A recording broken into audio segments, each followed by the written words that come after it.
ایک دفعہ ایک ملک کا بادشاہ بیمار ہو گیا۔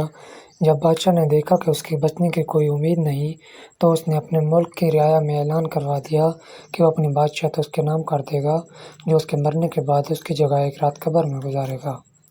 سب لوگ بہت خوفزدہ ہوئے اور کوئی بھی یہ کام کرنے کو تیار نہ تھا۔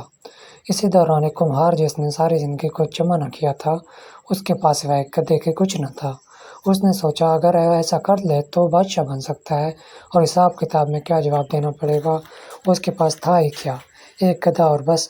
اس نے اعلان کر دیا کہ ایک رات بادشاہ کی جگہ قبر میں گزارے گا۔ بادشاہ کے مرنے کے بعد لوگوں نے بادشاہ کی قبر تیار کی اور وعدے کے مطابق کمہار خوشی خوشی اس میں جا کر لیٹ گیا اور لوگوں نے قبر کو بند کر دیا۔ کچھ وقت گزرنے کے بعد فرشتے آئے اور اس کو کہا کہ اٹھو، اپنا حساب دو۔ اس نے کہا بھائی حساب کس چیز کا، میرے پاس تو ساری زندگی تھا ہی کچھ نہیں سوائے ایک گدھے کے۔ فرشتے نے اس کا جواب سن کر جانے لگے، لیکن پھر ایک دم رکے اور بولے ذرا اس کا نامہ اعمال کھول کر دیکھیں اس میں کیا ہے۔ بس پھر کیا تھا؟ سب سے پہلے انہوں نے پوچھا کہ ہاں بھائی فلاں دن تم نے گدھے کو ایک وقت بھوکا رکھا تھا، اور اس نے جواب دیا ہاں۔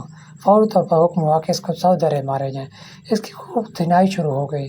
اس کے بعد پھر فرشتوں نے سوال کیا اچھا یہ بتاؤ فلاں دن تم نے زیادہ وزن لاد کر اس کو مارا تھا؟ اس نے کہا ہاں۔ پھر حکم ہوا کہ اس کو 200 درے مارے جائیں۔ پھر مار پڑنا شروع ہو گئی۔ اگر صبح تک اس کو مار پڑتی رہی۔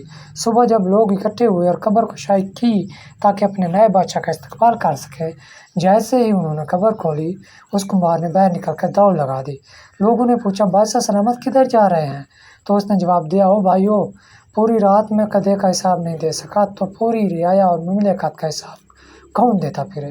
کبھی سوچا ہے کہ ہم نے بھی حساب دینا ہے اور پتہ نہیں کہ کس کس چیز کا حساب دینا پڑے گا جو شاید ہمیں یاد بھی نہیں۔